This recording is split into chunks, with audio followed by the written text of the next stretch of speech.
Hi everyone. In this revision video we're going to take a look at a very popular conceptual model that comes in very useful when you're looking at business strategy, and it's called the Boston Matrix. Now, the Boston Matrix is both a tool as well as a model. A tool in the sense that it's quite a helpful framework for helping businesses make decisions to categorize the position of their products and their brands. It can also be used to help them assess their portfolio of business units, firms within the same industry or firms within different industries. And it's also a model in the sense that it can help a business analyze its overall strategic position, particularly where a business has got a portfolio of products or businesses and it needs to assess where those businesses are in terms of their competitive position. So let's take a look at the concept, let's take a look at the model, and provide a few examples to help illustrate the theory. First thing to say is that the matrix, as it suggests, is a 4-box model where the firm is required to categorize their products and brands into one of 4 categories: stars, question marks. Some textbooks replace the phrase question mark with the concept called problem children. We'll explain that in a second. The third category is what's known as a cash cow, and lastly, a dog. Now, importantly, you need to remember the dimensions by which this categorization takes place. And the Boston Matrix it's a 2-dimensional model. Firstly, looking at the left-hand side, it tries to assess businesses in terms of their market growth rate, the rate at which sales or revenues in the market in which the product or brand operates is growing. It's a measure, if you like, of market attractiveness. One measure, but a good one, of market attractiveness. That's the market growth rate. And the other dimension is the extent to which the product or brand has a high or low market share compared with the next biggest competitor. So relative market share, which is an indication of competitive strength. And using those 2 dimensions, the idea is to try to allocate products and brands into one of these 4 categories. Stars, which have high relative market share compared with competitors and operate in high growth markets. Question marks, which also operate in high growth markets, but at the moment do not have a high relative market share compared with the competition. Cash cows, which in this case have a high market share. The problem is that they're operating in low growth or mature markets. And lastly, bottom left, dogs. Yes, those 2 are dogs. And the dog in a portfolio is a business that has a low market share relative to the competition and is also operating in an unattractive market with low growth rate. Those are dogs. Now, just a quick word about those 2 axes again, because it's quite important to remember that these are the chosen axes for the Boston Matrix. The relative market share, it's not market share percentage, it's the share of the market compared with the competitors, so relative to the size of competitors. And that's a good measure of the, if you like, the pecking order in a market, the relative strength of a product. The market growth rate, a bit easier to calculate, a bit easier to measure. That is simply the rate of growth, usually annual growth, in the overall sales of the overall market. Now, of course, that's not the only measure of market attractiveness, but it's a pretty good one. Let's just now briefly explain a bit more about each of those 4 categories, so you've got a better understanding as to where you might place a particular business or brand or product. As the name suggests, stars are your best products and brands. They have this high share of an attractive high growth market, and ideally these stars will also be the market leader. Their market share relative to the competition will be very high. If it's a star, the chances are the product has lots of competitive advantages. It's strong, and even better, it's a strong product in a fast-growing market. Typically, those stars, you have to invest in them. You have to continue to support them with high marketing spend, particularly if it's a brand. And as a result, cash flow isn't necessarily always very positive, depending on how much you need to spend to sustain the market strength of your star products. So the key strategic decisions around stars are really about holding on to that market leadership, holding on to that top position, trying to find ways of responding to the inevitable competition you face if you're one of the biggest and the best brands and products in the market. So what can you do to create some barriers to entry to resist the competition? Is there something around improving the brand, building additional advantages in terms of the product quality? Can you do things to build and sustain even higher levels of customer loyalty, perhaps through exceptional customer service? That's the challenge for the stars. How do you hang on to your top position? Question marks, of course, therefore, are slightly different, aren't they?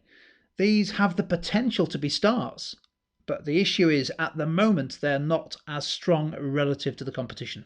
In other words, they have a relatively low share of the market, even though the market as a whole is growing fast. And the key strategic issue with these question marks or problem children, don't quite know what to do with them, is the uncertainty about whether they will actually transform their potential into being stars. The strategy, therefore, for question marks is to be as selective as possible, to identify those question marks that genuinely can compete against the competition, can build their market share, perhaps through effective segmentation and positioning in the marketplace, and invest in the question marks that have the greatest potential. You probably won't be able to invest in all of them, so you have to be quite selective.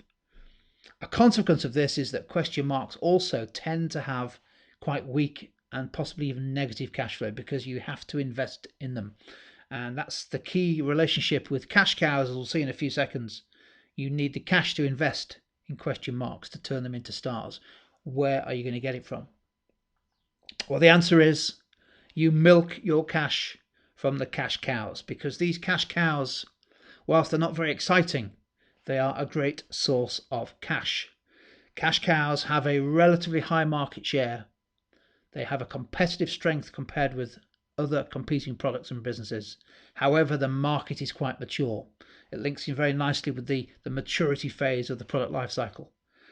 So your cash cow is never going to be a star performer. It's never going to be growing really fast, but it's quite likely that it will be highly positively profitable and generating a lot of cash as well. And the key thing, therefore, with cash cows is to reinvest, to squeeze as much cash as you can out of those businesses and reinvest it both in your stars, of course, to defend their position, and also your question marks to see whether you can turn some question marks into stars. Cash cows tend not to have much need for investment. They are, by definition, a source of cash, and that's where you want those in your portfolio to be able to invest in other products. And of course, lastly, the poor old dogs.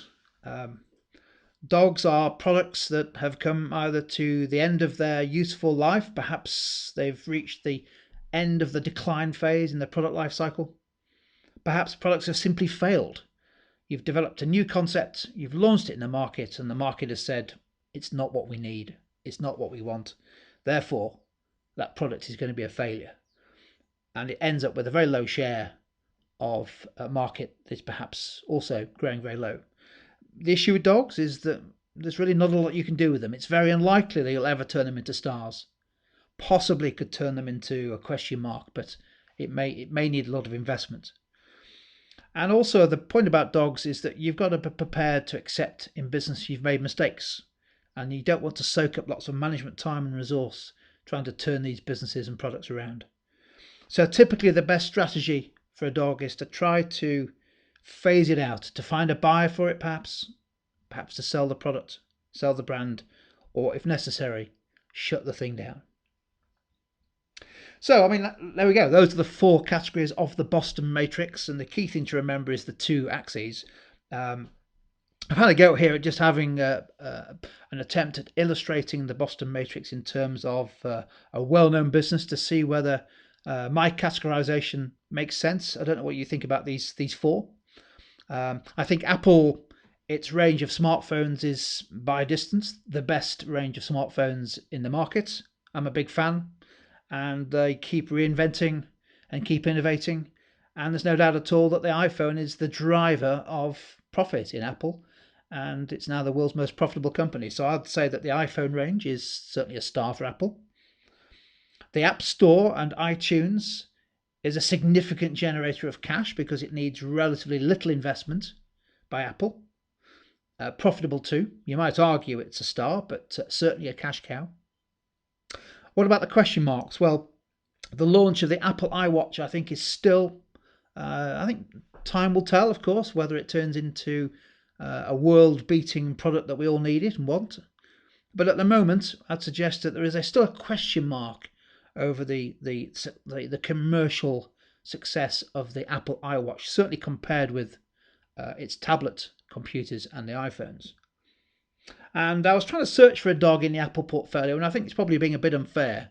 Apple doesn't tend to have a lot of products that might be categorized as dogs, but I wonder whether the standard iPod range and the iPod Shuffle would now be categorized as being a dog. It probably has a slightly higher market share than I'm giving it credit for, but certainly a very low growth market. In fact, as we've seen looking at the product life cycle, the iPod is now firmly in the decline phase in terms of unit sales. You might disagree with me as to whether Apple has any dogs, but I think you could certainly make a case for the iPods as being in that category. Don't forget, when you're looking at the Boston Matrix, you may have an opportunity to explore its usefulness to business decision makers. And the key thing to remember is that it's not meant to be a scientific tool of investment appraisal or portfolio management. It's meant to provide a framework for management to have a look at the overall balance of their portfolio of products and brands and businesses. It's a very useful tool, but it's not the only tool when it comes to deciding whether a product has potential or not. And of course, the other thing to remember is that market share and market growth are, whilst they're two important dimensions, they're not the only dimensions that help determine, firstly, whether a business has competitive strength, and secondly, whether an industry is particularly attractive.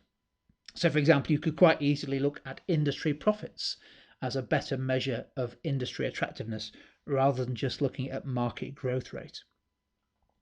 Just a word too, in case you're thinking that you may be a little bit confused between the difference between the Boston Matrix, which appears to be about products and their life and their position in the market, and the other model that is very commonly used, the product life cycle.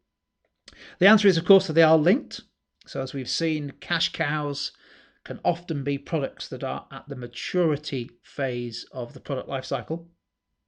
However, the key difference is that product life cycles are concerned with specific products or brands, individual products, and of course focused mainly on sales, whereas the Boston Matrix is about the portfolio of businesses and brands that a company may have.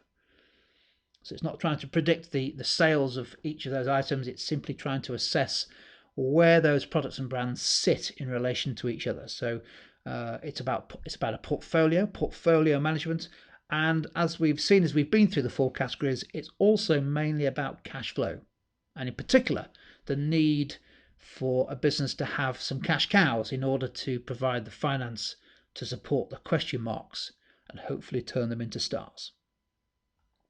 That's been an introduction to and overview of an important model for business students called the Boston Matrix, and I hope you found it useful.